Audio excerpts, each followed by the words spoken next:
আমি বলেছি যে আমরা 2023 সালে অনেককেই হারিয়েছি, তো তার মধ্যে অন্যতম আমার সেজ জ্যাঠাইমা, যে ছোটবেলায় আমাকে মানুষ করেছে, বা সেও এক মায়ের মতোই। তো তার আকস্মিক প্রয়াণে অনেকটাই হতাশাগ্রস্ত হয়েছিলাম। তো তাকে উৎসর্গ করে ঋতুপর্ণ ঘোষের একটি লেখা থেকে ফার্স্ট পার্সন, সেখান থেকে একটি অংশ আবৃত্তি করে শোনাচ্ছি। মা চলে গিয়েছিল বড় চুপি চুপি, আমাদের সবাইকে ফাঁকি দিয়ে। আমি তখন মাঝ আকাশে বোম্বে থেকে কলকাতা ফিরছি। ভাই কলকাতাতে কোথাও কাজে ব্যস্ত, বাড়িতে বাবা একা ছিল। প্রায় 50 বছরের জীবন সঙ্গীকে কেমন যেন বিহ্বল অসহায় করে দিয়ে, ঠিক যেন বুড়ো আঙুল দেখিয়ে হেরো হেরো বলে চলে গেল মা। বোম্বেতে প্লেনে ওঠার আগে আমি কথা বললাম মার সাথে। প্লেন ঠিক সময় ছাড়ছে মা, 7টা নাগাদ গাড়ি পাঠিয়ে দিও। কি খাবি রাত্রিরে? ভাতে ভাত করে রাখবো। মা জানতো বেশ কয়েকদিন বাইরে কাটিয়ে ফিরলে বাড়ির ভাতে ভাতটা আমার কাছে অমৃত। প্লেন থেকে নামলাম দমদমে, গাড়িতে উঠলাম, যথারীতি ফোন করলাম বাড়িতে, পৌঁছে গিয়েছি, আসছি। প্রভাতী মার নার্স ফোনটা ধরলো। আমি শুনতে পেলাম কেমন যেন আতঙ্কিত গলায় বাবাকে ডাকছে, বাবা দাদা এসে গিয়েছে। যেন কোন সর্বনাশের খবর। গোবিন্দ বহু বছর আমাদের গাড়ি চালায়, ওই এসেছিল আমায় নিতে। গোবিন্দ জানতো সব, আমায় কিচ্ছু বলেনি, বাবা মানা করে দিয়েছিল বলতে।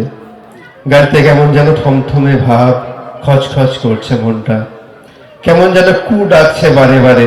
বাইপাসে গাড়ি থামালাম, গোবিন্দকে জিজ্ঞাসা করলাম, কি হয়েছে গোবিন্দ? মা আছে না নেই? কিছুটা সময় নিয়েছিল গোবিন্দ, তারপর মাথা নেড়েছিল প্রায় গতিহীন ভাবে।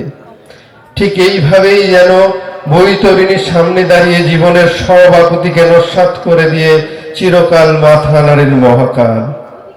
বাড়ি ফিরলাম, মার বিছানায় নিজের জায়গাটিতে শুয়ে, চোখ বন্ধ।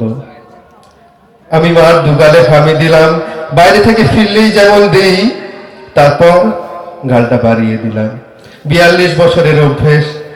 মা হামি দিল না। শ্মশান থেকে বাড়ি ফিরলাম অনেক রাতে। বাবা শুতে গেল অনেক বলা কোয়ার পর, আর আমি একা একা বসে রইলাম একতলার বসবার ঘরে, নিস্তব্ধ নিঝুম বাড়ি।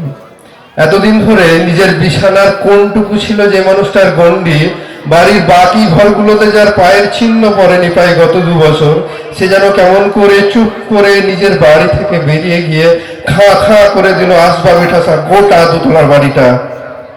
মা বাবাকে বলতো, আমি আসবো তোর কাছে, ঠিক আসবো দেখিস, আর যদি না আসি বুঝবি আত্মা আসতে পারে না। আমি বিশ্বাস করেছিলাম মার কথা। মা তো কখনো মিথ্যে কথা বলে না। সবাই খুব অবাক হয়েছিল দেখে যে যতটা ভেঙে পড়ার কথা আমার, তার থেকে অনেক অনেক বেশি শক্ত। আসলে মার ওই সান্ত্বনাটাই ছিল আমার শক্তি। জানতাম মা যখন বলেছে ঠিক আসবে, আবার আমাদের দেখা হবে, কথা হবে, মা তো আমাকে আসি বলেও গেল না। এ কেমন করে হয়? রাতের পর রাত জেগে থেকেছি আমি, যদি মা আসে। মা তো এসে দেখে যদি আমি ঘুমিয়ে আছি, হয়তো ডাকবে না, চলে যাবে।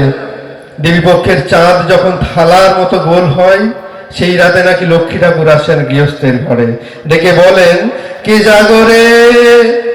সেই থেকেই নাকি কোজাগরি।